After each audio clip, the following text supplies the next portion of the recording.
السلام عليكم ورحمة الله.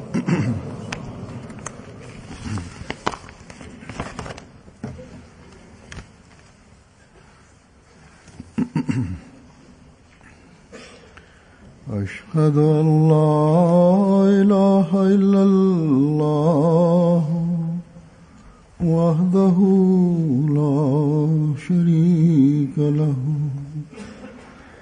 وأشهد أن محمدا عبده ورسوله أما بعد فأعوذ بالله من الشيطان الرجيم بسم الله الرحمن الرحيم الحمد لله رب العالمين الرحمن الرحيم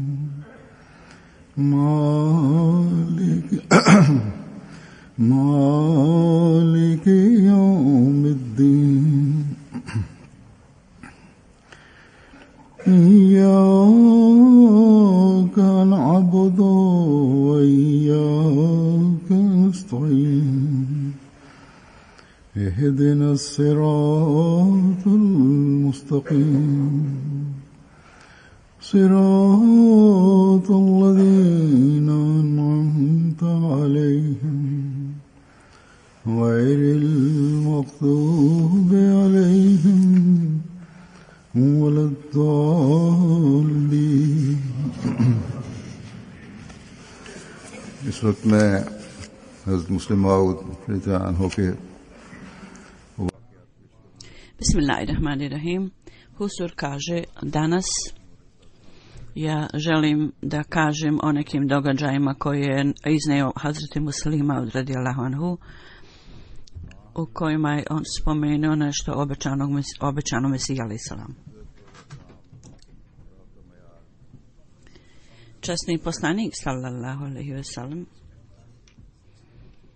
njegova čast i poštovanje, kakav je bio standard njegov u tom pogledu prema časnom poslaniku, i on je to izražavao u pogledu toga. Sveti Muslima radijallahu anhu kaže na jednom mjestu da je Mesija alejhi selam, opisujući jedan događaj vezano za ih lejk Rama, da je kako jedan put on bio na stanici u Lahoru, kad je lejk Ram došao blizu njega i nazvao selam obećanom Mesiji. Kako je pandit lejk Ram imao visoki položaj u Arija slojevima, tako da oni ljudi koji su bili s obećanom Mesijom alejhi selam bili su sretni i zadovoljni da je on došao da oda poštovanje obećanom Mesiji. Međutim, Hazreti Mesija alejhi selam nije posvetio nikakvu pažnju njemu. Ljudi su smatrali da je obećani Mesija možda zauzet s nečim drugim i zato mu nije obratio nikakvu pažnju, da je njegova pažnja na nekom drugom mjestu. A on je rekao sa velikom srčanošću i hrabrošću, rekao, obećani Mesija je rekao, on treba da bude postiđen, on vrijeđa mog učitelja, mog vođu i sad dolazi meni naziva me selam. Tako od njega uopšte nije bila briga da je lejk Ram taj čovjek došao k njemu. Uz obične ljude velika stvar bila da je on došao časnom obećanom Mesiji, nazvao mu selam. Međutim, i oni uvijek su bili zadovoljni njegovi sljedbenici da obećani Mesija sretne neke visoke vođe.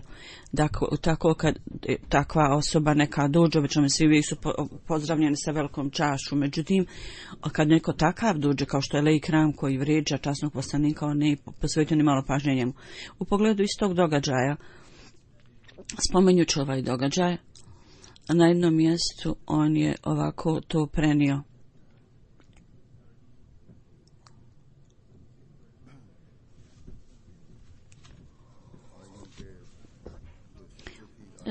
Poštovanje koje su Arija ljudi davali lejk Ramu, oni su i veliki ljudi smatrali svojom čašću da se sretnu sa njim. Međutim, pogledajte osjećanje Hazreti Mesije alejhi selama, kako je on osjećao prema časnom poslaniku, da je on rekao, on uvređa mog učitelja i sad hoće da se sretni sa mnom. Ovaj događaj mi znamo. Iz ovog događaja vidimo izuzetnu ljubav koju u srcu ima obećani Mesija prema časnom poslaniku sallallahu alejhi ve sellem. Ovo je također pouka, sadrži pouku u sebi. Da ne samo da ne htio da kaže selam onim ljudima koji su veliki, a vređaju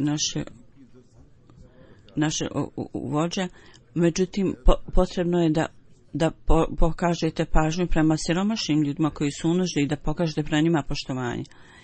Ako osoba nešto kaže o časnom poslaniku, bilo da je veliki ili mali, ako on nešto kaže pogrešno o našem učitelju, onda nema potrebe da se njemu vezuje ikakva važnost. U svakom slučaju, ovo su razni uglovi tog govora. Slično tome imaš jedan događaj koji je prenesen.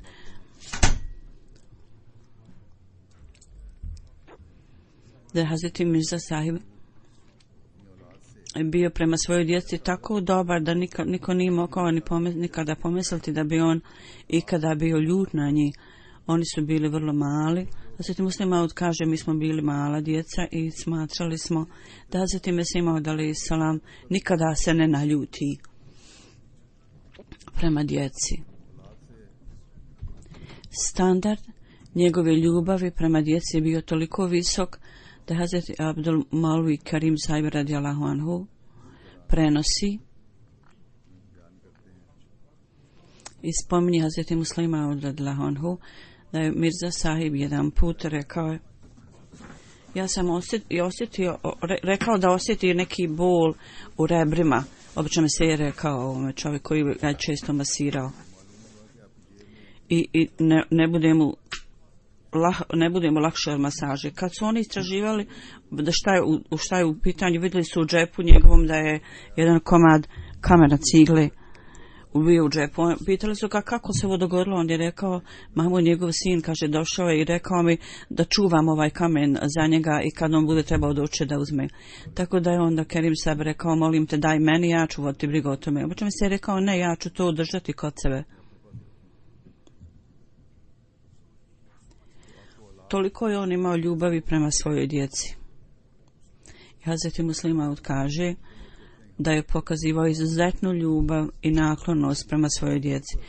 Pogotovo, kaže, moj mlađi brat, kao sin, očemo se i kaže, pogotovo moj najmlađi brat, on je izuzetno bio naklonjen njemu i ljubavio ga. Mi smo smatrali da nije moguće da on voli više bilo koga drugog od Mubarak Sahiba. Međutim, ova ljubav nije potesnula ljubav prema časnom poslaniku sallallahu alejhi ve sellem i ovo drago dijete, nesvjesno je nešto rekao svojim ustima što je bilo protiv časti časnog poslanika. Na to je Hazreti Mesih Maud alejhi selam ga istukao.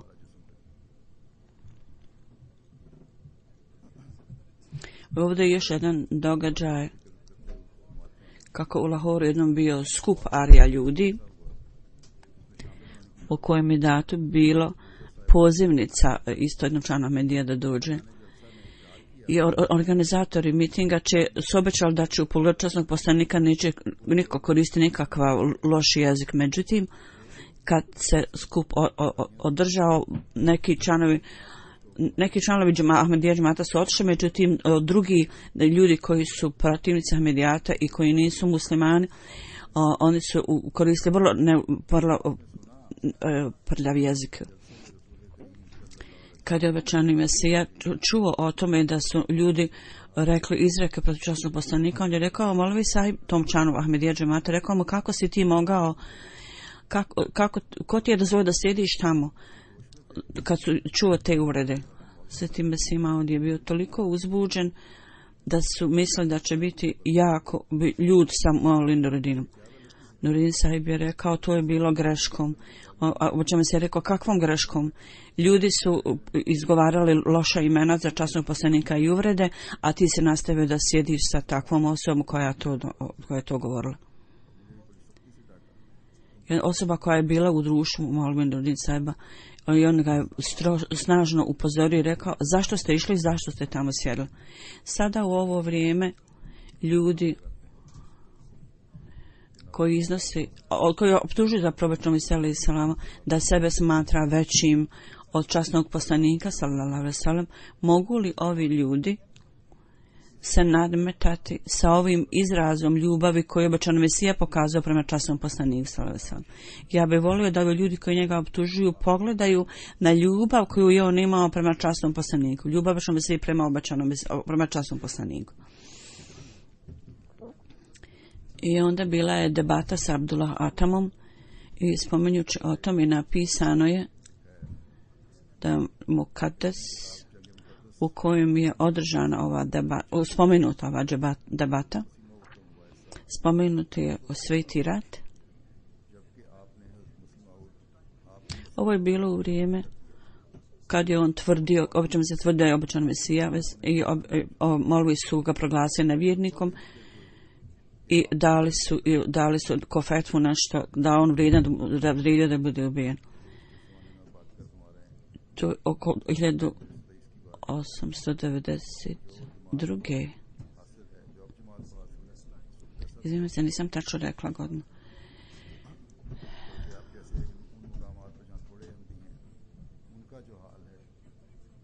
I samo mali broj ljudi su bili poslani negdje jer je bio mali džamat. U to vrijeme nemuslimani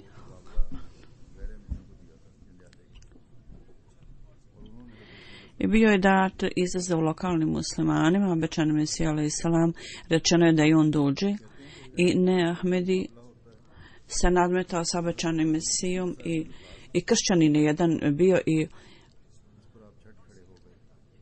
i on kad je rečeno, on u to vrijeme nije stupio i međutim rekao je, kršćani nama nisu toliko protiv nas koliko su ne Ahmedi, jer oni su dali fetu protiv nas da smo služili da budemo ubijeni. Ovo nisu izdali kršćani nego ne Ahmedi muslimani. I on je rekao da dođemo i da se nadmećemo sa kršćanom s ciljem da utemelji se slava islama i časnog poslanika i Bože jedinstvenosti. U to vrijeme obećani Mesija alejhi selam je bio spreman za tu debatu i izišao je za Kadijanu. Ili izišao iz Kadijana. Ovo je bio izraz njegove ljubavi i predanosti za časnog poslanika i njega nije bilo ništa više briga. Ovo je bila dugačka debata.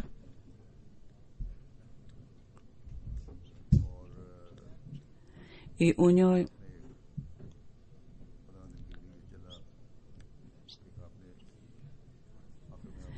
i pred kraj on je pogotovo molio za to i iznio poziv i dao predskazanje u pogledu ovo predskazanje od Mesima muslima kaže te noći.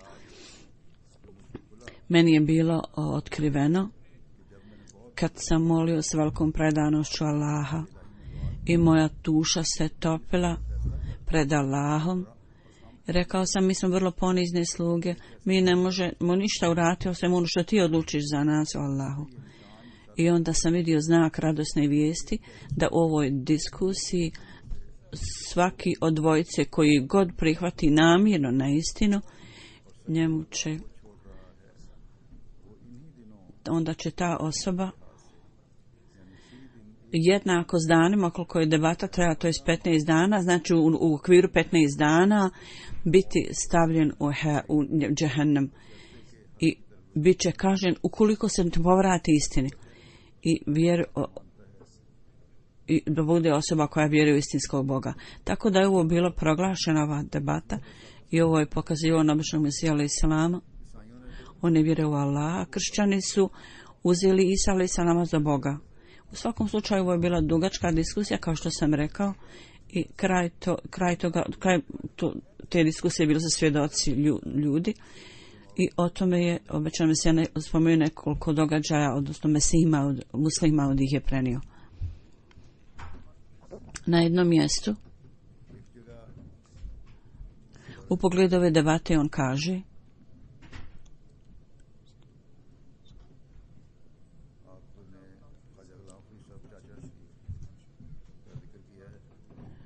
on je spomenuo, rekao u pogledu Abdullah Atama, bila je zaprašujuća predskazanja koje je dato i ovo vrijeme je skoro bilo prošlo, 15 mjeseci skoro prošlo, ovaj čovjek nije umro, tako da ljudi koji nisu imali mnogo razumijevanja podali su svoje glasove i rekli su da ovo predskazanje se nije ispunilo. I neki ljudi skupa sa Navabu počeli su da se ismijavaju tome i rekli su predskazanje se nije ispunilo, jer je ovaj čovjek još bio živ u to vrijeme na sudu. I jedan od njegovih sljedbenika je bio tamo. U to vrijeme Navab sahib je rekao da Mirza sahibova predskazanje se nije ispunilo. U to vrijeme Gulam Farid sahib, član Ahmedija džamate, bio je potaknut i uzbuđen i otvoreno je rekao, ko kaže da je Atam živ? Možda ja mogu vidjeti njegovo mrtvo tijelo. Na to je ovaj Navab sahib ušutio. Tako poslije spominja ovog događaja Hazreti Muslima kaže, ima ljudi, oni koji izgledaju živi, međutim oni su zapravo mrtvi. A neki ljudi izgledaju da su mrtvi, a oni su zapravo živi. Oni ljudi koji svoj život daju na Allahovom putu, oni su zapravo živi, a oni koji su živi, i mnogi od njih, hiljade njih, onih ljudi koji nemaju duhovnog života i oni izgledaju kao mrtvi. I ovi ljudi koji imaju duhovni život, oni izgledaju za ljude mrtve, oni su živi. Jedan put je neko živio na groblju i pitali su ga zašto si napustio ljude, a došao si živiš među mrtvima. On je rekao, ja u gradu vidim sve ljude kao da su mrtvi, a ljudi koji su ovdje zakopani izgledaju meni živi. Dakle, treba da prepoznate ljude koji su duhovno živjeli mrtvi, ovo nije posao sa svakoga. I treba da nastojite da prepoznate oni koji su stvarno živi. I ako je dato duhovno oko, samo onda osoba može vidjeti razliku između onih koji su duhovno mrtvi i koji su živi. I ovo je odluka koju svako od nas treba da nastoji da postigne. U pogledu Abdulatam, ja mogu reći da on nije samo bio duhovno mrtav, nego zapravo fizički on je bio mrtav, iako je bio tu neka odgoda, produžetak vremena, a postojalo se određeni razlozi zato koji Hazreti Mesih Maud alejhi selam objasnio.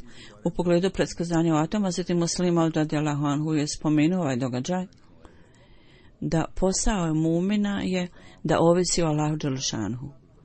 Allah dželešanhu čini sve, međutim naša je dužnost da mi također mislimo isto i radimo isto, isto treba da govorimo sa svojih usta ono što je Allah spomenuo. Mi treba da radimo i treba da mislimo i reći one stvari i govoriti one stvari što god Allah dželešanhu kaže.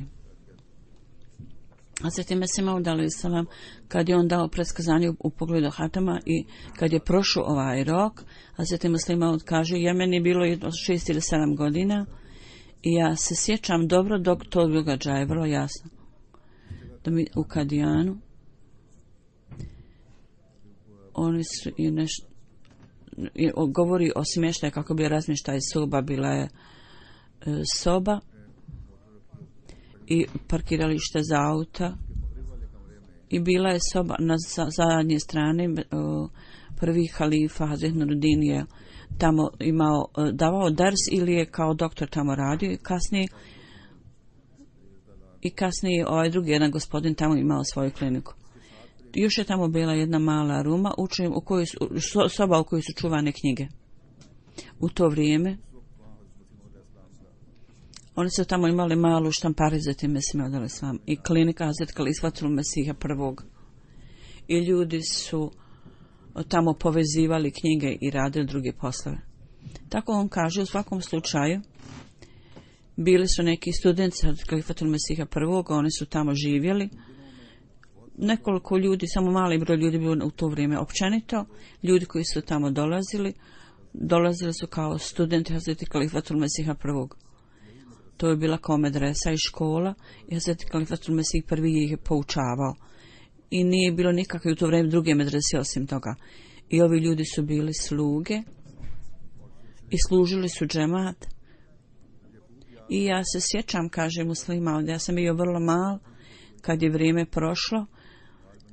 Bilo je kraj 1904-1905. I meni u to vrijeme bilo 5 ili 5,5 godina. Ja vrlo jasno se sjećam da nisam mogao u to vrijeme razumjeti jer sam bio previše mal. Međutim, sada iz ovih događaja ja razumijem da kad je bio zadnji dan ispunjenja ovog predskazanja vezano za ovog čovjeka koji je, znači zadnji dan 15. mjeseca, ljudi su plakali i molili Boga, činili dove i molili su Allaha da Atam umre. I ovo je bilo negdje između Ikindije i Akšama, Asr i Magrib. I kad je bilo vrijeme Asr i Ikindije, Hazreti Muslima ovdje je došao, Mesima ovdje je došao i obavio namaz i rekao na skupu. Iako u to vrijeme Muslima kaže, ja uvijek nisam bio prisutan, nisam bio mal, ali povremeno sam prisutan ovim skupovima, tako da sam sjedio na ovom skupu, na ovom sastanku, koji ljudi koji su jecali i plakali, molili Boga da Atam umre, a zatim Mesima odali salam, je pokazao svoje nezadovoljstvo na reakciju ovih ljudi. I rekao je li moguće da bilo ko drugi osim Allah Đelešanuhu ima čast za svoju riječ? Allah Đelešanuhu će dati da se ovo dogodi. Zato mi moramo imati vjeru u Allah da će se ovo dogoditi. I ako razumijemo ove stvari pogrešnim, onda Allah Đelešanuhu nije obavezan. On ne može biti obavezan ovim stvarima. On će odlučiti da on odluči prema našim nerazumijevanju. Ako mi pogrešno razumijemo, Allah nije obavezan da on odluči u skladu s tim jesmo mi razumjeli ili nismo, na način kako smo razumjeli. Nas posao je jednostavno toliko da mi, ako vjerujemo u nekoga da je istinska osoba, onda treba da vjerujemo u sve što on kaže. Ukratko, ovo je zadatak muslimana je da se oslanja na Allaha, ima povjerenje u Allaha Đelešanu. I riječi Allaha Đelešanu su određene da budu ispunjene. Kao što sam rekao, predskazanje je bilo ispunjeno na veličanstven način. Jest, privremeno je bilo odgođeno zbog pokajanja Atama, bila je odgoda u tom vremenu. U pogledu toga Hazreti Mesih alejhi selam je spomenuo na mnogo mjesta. Na jedno i dva mjesta ja ću istaći ovdje. Oni u pogledu predskazanja o Atemu, on je spomenuo i rekao naš džemat, uvijek treba da imate na umu ove stvari i treba da to znate i uvijek zapamtite da u pogledu pokajanja Atama, čim je on čuo predskazanje ovo, on je stavio svoje ruke na uši i bio je blijed i počeo da drhti i pred velikim brojem ljudi ovo njegovo pokajanje, veliki broj ljudi su čuli i vidjeli. I toliko je bio savladan strahom da je bježao s mjesta na mjesto, napustio je svoje suprotstavljanje i nije štampao ništa više protiv islama poslije toga. I kad je bila data cijena jedna, on se zaklinio o tome, međutim on nije došao na to nadmetanje protiv islama, ja mislim. U skladu s ovim predskazanjem da će to zaključiti, potvrditi istinu, on je umro kad je tačno znao puno 15 mjeseci. Tako da ove stvari su predstavljene kršćaninu. Ako ove stvari budu predstavljene kršćaninu, on neće imati drugog nego da prihvati istinu. I treba da zapamtimo i vrlo je bitno da čitamo knjiga obećanog Mesija alejhi selam, jako je neophodno. Na jednom mjestu obećani Mesija kaže, ovo predskazanje je bilo uvjetovano. On je bio jako prepadnut, ovaj čovjek, i bježao je s jednog mjesta na drugo. Da je imao vjeru u Boga, kako je onda bilo značenje uliko mnogo uznemirenosti s njegove strane brige. Međutim, kad je on sakrio istinu i nastao je da zavede cijeli svijet i prevari cijeli svijet, jer ova stvar je mogla biti kamen spoticanja za mnogo ljude. Zato je Allah uskladao sa svojim istinskim obećanjem za nekoliko mjeseci poslije Lifreta koji je objavio, Allah je učinio da on umre. Smrću od koje je bježao došla mu je, zatekla ga. Ja se pitam zašto ljudi ne razumiju ove stvari. Jako je mnogo stvari tu. I jako je mnogo pokazatelja. I istinski pokazatelja su kad ljudi daju kaznu smrti. Ovo je veliki znak Ibrahim Ahmedija u pogledu ove kušnje. Jasno je tamo spomenuto. Onda je spomenuo na jednom mjestu dalje. U jednoj prilici on je rekao, u pogledu predskazanja je rekao, da je napisano da pod uvjetom da ako se on ne vrati istini da će umrijeti. Nije rečeno ako on ne postane musliman. Prije toga, Bože sačuvaj, on je pisao da je u časnom poslaniku da je Dejjal. Kad sam ja njemu pročitao predskazanje, on je odmah stavio na uši svoje uši i rekao ja se kajim, ja nikada nisam rekao Dejjal za časnog poslanika. Ovi ljudi onda ne smatra se da oni moraju postati kršćani ili koji su obožavaoci idola, ne znači da zbog toga treba da im dođe kazna. Biti kršćanin ili obožavalac bilo čega nije kriterij da zbog toga ljudi dobiju kaznu i da budu ubijeni. Kazna je njihova sudnji dan. Kazna dolazi kad ljudi postanu vrlo drski i bezobrazni. Jednostavno kad ljudi vjeruju u nešto da je istina, onda njima ne dolazi kazna. Međutim, kad ljudi postanu hrabri i drski i bezobrazni, onda kazna dođe na njima. Ukoliko ljudi ne postanu smutljivice, onda kazna ne dolazi njima. Kad bi svaka ova stvar bila kažnjena na svijetu, šta će on to se dogoditi na sudnjem danu? Dakle, za nevjernika je stvarni zatvor ahiret i tamo će biti donesene odluke. Ako neko postavi pitanje zašto kazna ne dođe u ovom životu, onda je odgovor zato da kazna dolazi samo zbog ljudi kad oni postanu toliko drski i pređu sve granice i bezobrazni. U toku ove diskusije, kad se još diskusija bila u toku, jedan kršćan pokušali su da napravi trik s običanom Mesija alejselam i hteo je da ga nekako ponizi kao i porazi. I rekao je, treba nešto da uradimo što će učiniti da ga ponizimo u očima ljudi. Međutim, njihova smutnja se odbila od njih same. I oni su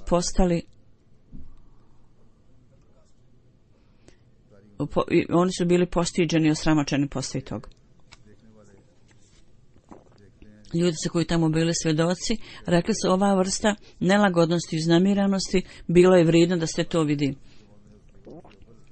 U pogledu Hazreti Kalifatul Mesiha prvog, Hazreti Muslih Maud je rekao, ja sam bio mladi dječak kad je Kalifatul Mesih prvi govorio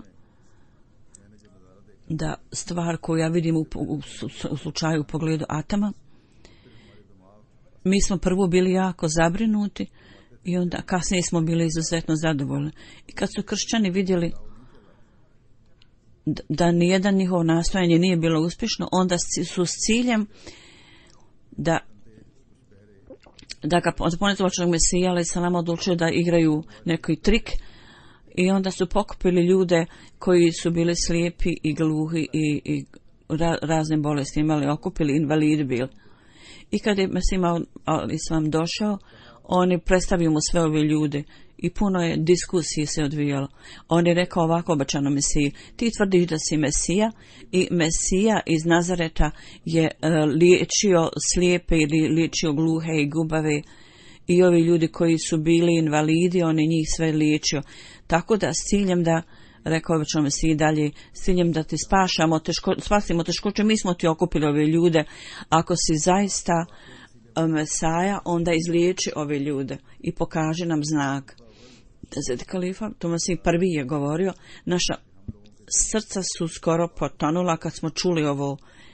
Iako smo mi znali da je ova stvar ništa nije, međutim, mi smo sigurno mislili da će ove ljudi biti u stanju da se ljute, imat će materijal da se rugaju, da se ismijavaju.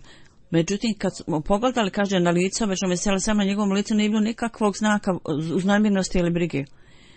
I ovi ljudi su rekli šta su imali da kažu, onda je Hazreti Mesija ali se nam rekao, Gospodine, vidi, ja jesam tvrdio da sam Mesaja u skladu sa učenjem Islama. Ova vrsta slijepih ljudi i bolesnih, on nije Mesija, vaš Mesija Nazareta nije liječio takve ljude, nego vi tvrdite da je on fizički ljude invalide liječio, oni koji su fizički bili slijepi i gluhi i invalidi. Vi tvrdite da je on fizički liječio njih.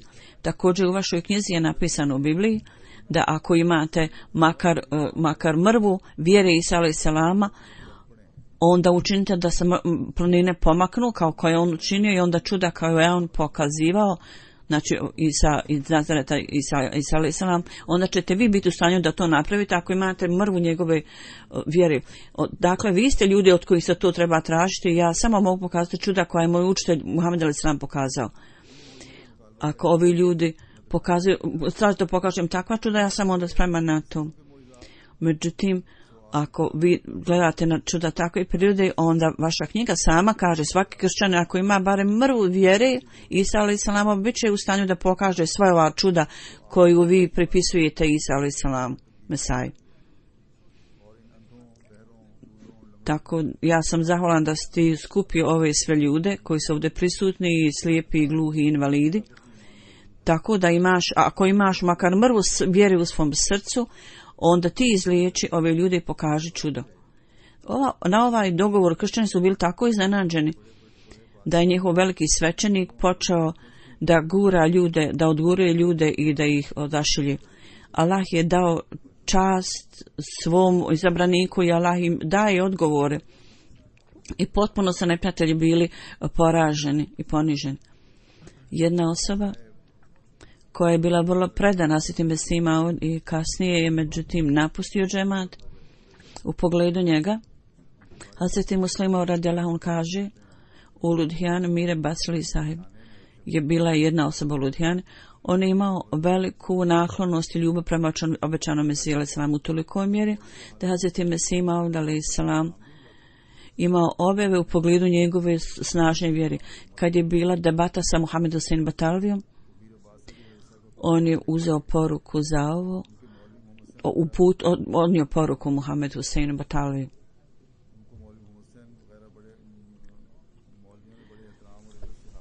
I svi ljudi su ljubili njegovu ruku i rekli, ti si potomak časnog poslanika i mi smo spremni da dajemo zavjet na tvojoj ruci. Ako je trebao da bude vjerovjesnik, onda je to trebao da bude od Muhameda alejhi selamovih ljudi, familije. Ovaj čovjek je imao veliku predanost prema Ali Resul i rekao je, Sufi je pokazivao ovakva čuda. Ako je Mirza sahib i kakve vrijednosti, on to treba isto pokazati čuda i mi ćemo onda vjerovati u njega. Na primjer, treba da uzme zmiju ili da pokaže nešto takve prirode. Mir Basali je ovo primio k srcu i kad se vratio obećanom Mesiji alejhi selam i kaže, rekao, oni traže da ako ti pokažeš neka čuda, ljudi su spremni da povjeruju. Mesih Maud alejhi selam je rekao, kad sam ja čuo ovu riječ karamat sa njegovog usta čuda, odmah sam mislio da se ovi mulasi nadvladali ga i on je sve objasnio. Ovi ljudi su rekli jako mnogo stvari, kao rezultat toga njihova vjera je nastala. I kao rezultat toga ovaj čovjek je napustio Ahmedijet. Prenosi čisti događaj ponovo, prenesen nekom gospodinu. Hazreti Mesih, jedan put mu je dato znanje o Hazreti Mir Vasili sahibu. Hazreti Mesih Maud alejhi selamu je dato i on ga je hvalio. Međutim, u to vrijeme on nije bio upoznat kakav će biti njegov kraj. On nije mogao prepoznati da će jednog dana on napustiti vjeru. Međutim, ovo mu je znanje kasnije dato. Dakle, ukratko, ljudsko znanje je vrlo ograničeno i ne mogu sve u cijelosti obuhvatiti i znati. I niko ne može obuhvatiti svo znanje. Allah dželešanu daje znanje poslanicima do određenog stepena i oni saznaju o mnogim stvarima o kojima obični ljudi ne znaju. U pogledu iste ove osobe, Hazreti Mesih Maud alejhi selam kaže da kad je data bila objava u pogledu njega, oni koji su imali veliku predanost njemu, i jedan put je bila objava o kojem je veliku moć čuda također, njegovi također spomenuta. Međutim, on je napustio džemat. Neki ljudi su pitali kako je ova osoba napustila džemat kad je on bio hvali vrijedan i prima objave. Međutim, i objavama Allah je ukazivao da on ima snažne duhovne odlike, međutim kad je pokušao da zloupotrebi svoje sposobnosti i postao arogantan ohol, Allah je poslao kaznu na njega i on je napustio vjeru. Hazreti Muslih Maud radijallahu anhu kaže da u suri Al-Fatiha mi molimo Allaha da ova dvojnost i nevjerovanje, licemjerstvo i nevjerovanje uvijek su prisutni kod ljudi i ove dvije bolesti nakon što osoba postane musliman i primi blagoslove i Allah kada dadne blagoslove ljudima, onda ovi kušnje dođu na njihov put. Lijek za to je da kada Allah dželešanu spominje o Jevrejima i kršćanima u suri Al-Fatiha, to je bilo poslije blagoslova, da su se ove stvari dogodile u njihovom slučaju poslije blagoslova. Ako ljudi koji dobiju blagoslov ne prepoznaju to u istinu, istinski, onda zbog oholosti i ponosa Allah dželešanu uvede da postanu žrtva Allahove srdžbe i među onima koji su zalutali. Dakle, ova je delikatna tačka, tako uvijek treba da to zapamtite, imate na umu. Allah nam je pokazao dovu da izbjegnemo slabosti i poroke, tako da uvijek moramo zapamtiti ovu dovu, da nas Allah uvijek čuva među onima kojima je Allah dao blagoslove i da loši efekti ovih stvari nikada nam se ne dogode. Onda na jednom mjestu Allah dželešanu kaže u prividnom znanju osoba ne može reći da je neko vrlo čisti, religiozan i duhovna. Ako temelj je baziran na tome, onda bi svi poslanici bili proglašeni nevjernicima, nezbila. Jer prividno oni nemaju tolikog znanja, jer ulema se nadmeće sa poslanicima i oni ljudi koji su se nadmetali s običnom mislili samo, oni su smatrali sebe da su i smatrani su velikim učenjacima, kao Muhammed Husein Batalvi. Sa velikim osjećajem gledanjem ponizno na drugi ljude i pisao je Munši Sahibu sa poniženjem i rekao da kako može samo reći nekoliko strofa, on nije zaista alim, veliki učenjak. I on je samo pisar, tako je riječ upotrebio, tako je običano mi si tako govorio. I onda je rekao, Mevlevi Muhammed Said Hasan Sahib je spomenuo u nekim pisanjima da je Muhammed Batalvi napisao o meni, da je on Molfi i da je napisao Mesih Maud alejhi selam da napisao da je on munši, da je samo pisac, da je neuk. Ja sam bio jako mal, Muslih Maud kaže, ja sam bio vrlo mlada, to i danas pamtim. Da oni koji su vjernici, ovi ljudi također trebaju spomenuti one stvari koje su dobre i ne treba sve da bude spomenuto na taj način. U pogledu istine, mi slušamo o događajima i ovdje je još jedan događaj. Spomenuo ga obećani Mesija alejhi selam. Kako je on stavio pismo jednom u paket i prema pravilima pošte to je bilo zabranjeno, a međutim on to nije znao. I onda je neko podnio tužbu protiv njega na sud i određen poseban službenik tako da mu odredi kaznu za to i njega su napravili su pritisak da kazne običanog Mesiju da bi drugi ljudi naučili poruku iz toga. I neko je savjet običnom Mesiju, ali sam ovo stvari jednostavno reći da nisi stavio pismo u paket, da je neko drugi vjerovatno to stavio možda kasnije kao prevaru. Međutim, običnom Mesiju kaže ne, to bi bilo pogrešno i laž. I on je rekao, vrlo snažno rekao, ja ne mogu reći ništa što je lažno. Kad su ga pitali na sudu, jesi li ti stavio pismo u paket, lično on je rekao da, međutim ja nisam znao pravilo pošte. Tako prividno napravljen jedan govor, vrlo dugačak, da se oni tražili da se dadne kazna obećanom Mesiju sram, tako da ljudi nauče pouku iz ovog primjera. Kako je govor bio na engleskom, pisac kaže, ja nisam mnogo razumio, međutim u pogledu ovog govora sudija je vikao ne, i ja sam to mogao razumjeti toliko. Govor se završio i sudija odlučio da razriješi običanog Mesiju i oslobodi ga. On je u istinu govorio ono što je istina i on je priznao ono što je uradio i sudac je zato ga oslobodio. Mi smo slušali ovaj događaj mnogo puta, međutim jednostavno mi slušamo i znamo to. Ovo je mali primjer standarda istinoljubivosti koji je običan Mesija postavio za nas. Međutim, oni ljudi zbog svoje vlastite koristi, oni su pali na ispitu istinitosti, treba da sebe analiziraju u ovim zemljama s ciljem da dobiju neki korist za azil ili da od osiguranja dobiju neku dobit. Oni koriste laži i stvari govori iskrivljeno. Ahmedi moraju misliti o tome. Dakle, sve ovi koji traže korist iz pogrešnih sredstava, oni nisu Ahmedi. Bilo da je u redu ići na ove na ove stvari magije. Hazreti Mesih Maud alejhi selam kaže, on je rekao Hazreti Ebu Hureyri, u Abu Hureyri on je govorio, on je imao sposobnost da prenosi u drugim i mulasi su prigovarali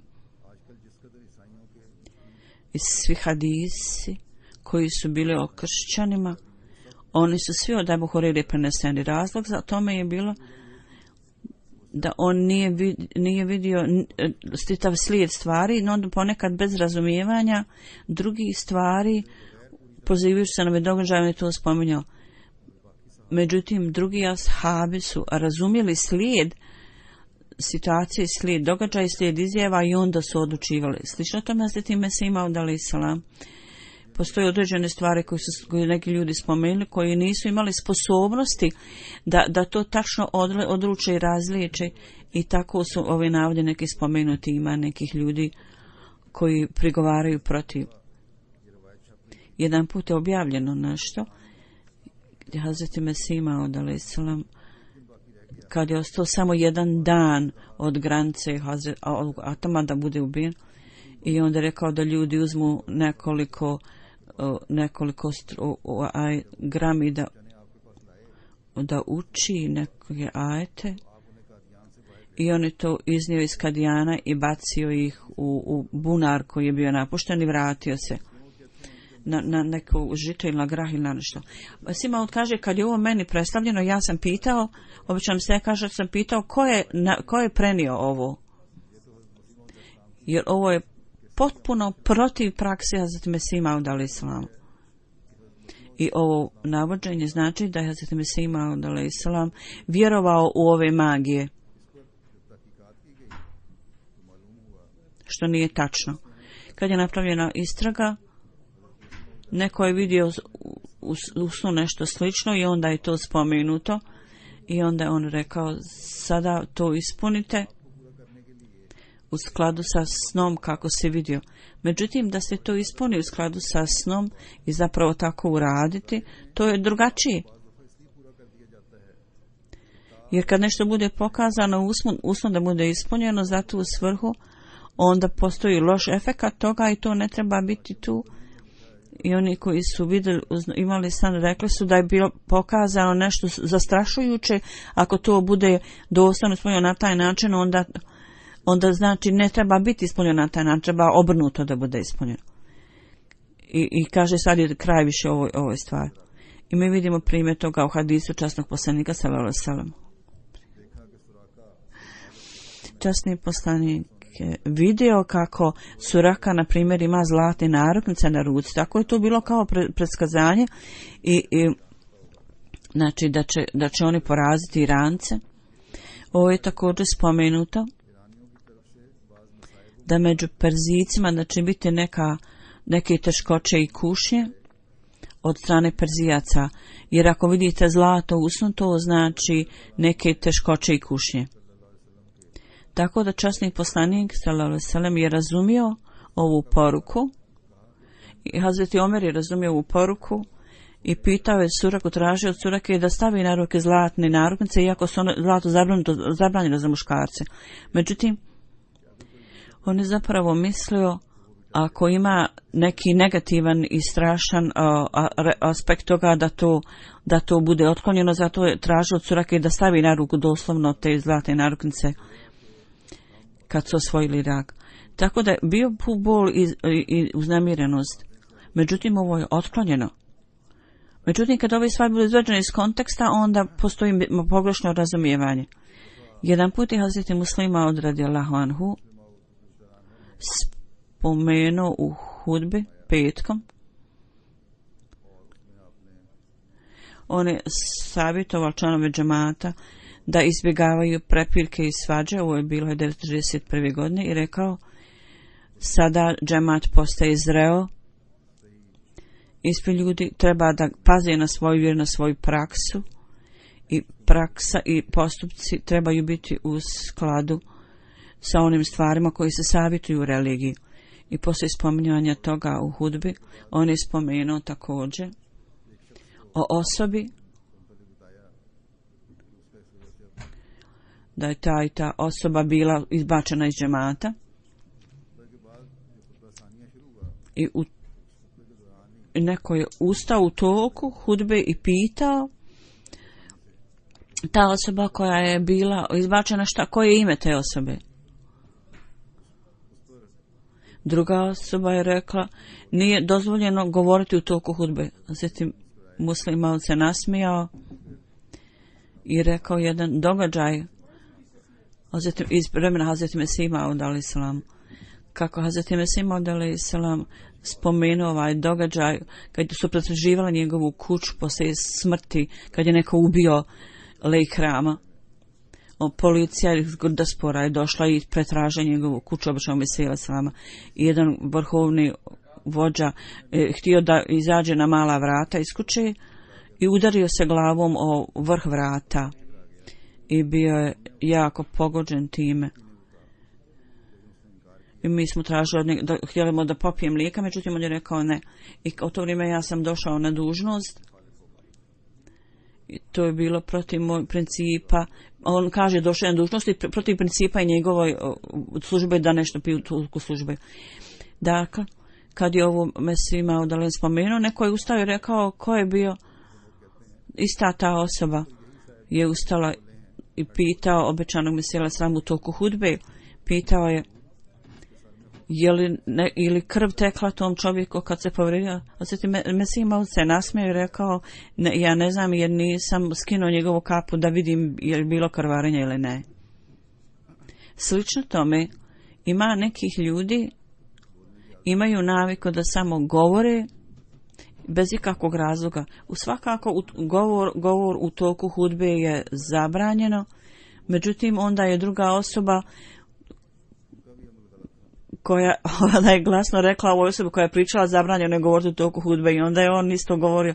Onda je Mesih Maud spomenuo još jednu stvar, Muslim Maud, i rekao je selam na glas i onda su ljudi koji su klanjali također rekli alejkum selam na glas. I druga osoba koja je stajala na njegovu strani rekao, zar vi ne znate da nije dozvoljeno govoriti u toku namaza? U svakom slučaju treba da zapamtite ovu stvar, da hudba petkom je dio namaza i zabranjeno je da se govori u toku hudbe i u toku namaza. Jedina stvar je da imam može reći ljudima ono što on želi da kaže. U kući isto tako od djece treba tražiti da dok se klanja da ne govori, isto tako dok je hudba da ne govori.